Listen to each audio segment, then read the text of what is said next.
And hello, Mr. Ben. Hi, how are you? Great jacket. Oh, thank you so much. I want to congratulate you on Thunder Force. It's a fun and super funny film about ordinary people doing extraordinary things.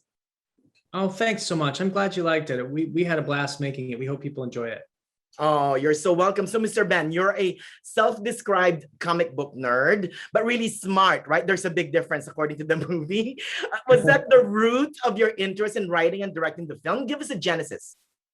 Yeah, I do love comic books, Manny. It's true. I grew up with them. They comforted me as a kid. Seeing people, ordinary people that get to do extraordinary things has always been fascinating to me. And the LA Times, I was reading an article about the LA Times, and the new owner of the LA Times, made his fortune in the biotech industry.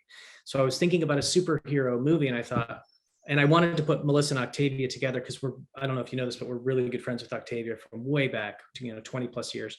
So, and nobody knows how funny Octavia is because she just keeps winning Oscars and stuff for all of her dramatic work, even though but she's one of the funniest people you'll meet in real life. So I wanted to put her together. And so I thought, oh, she's effortlessly intellectual. She's just so smart and great.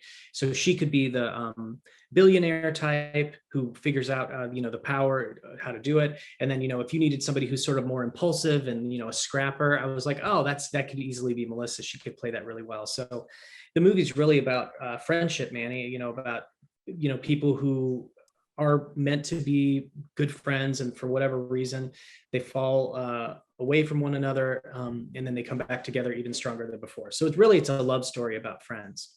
I was just gonna say that you're right, but Chicago also plays a major part in the film, and I love it. I mean, I've spent my formative years in America, in Chicago and Northwest Indiana.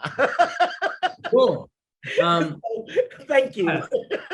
You're familiar with the city. Yeah, it's such a great city. I think something about Chicago.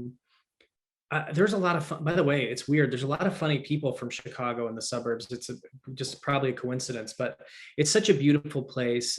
Such a wonderful place to film. I love the Midwest, and I think there's something about the blue collar ethic of the city. They jokingly call it the second city behind New York. I think something about that city lends itself to blue collar type of heroes, which is certainly what Lydia and Emily are. And quickly, I also love the music here. Music plays a big part. Tell us why Glenn Fry and Seal.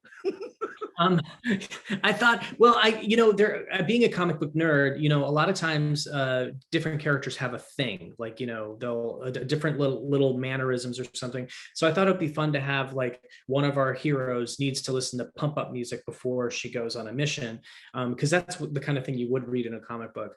And then I thought, oh, but if she's like this intellectual and, she's but her pump up music is always kind of mellow. So that's where the Glenn Fry and the Seal kind of came from, was the idea that you'd expect her to be listening to, I don't know, thrash of some sort, and she listens to real easy, smooth rock pop. Oh, well, thank you so much again for the film. I mean, it subverts your expectations of a superhero. Even I can be a superhero. I was telling Bobby Cannavale that I'll be the Queen.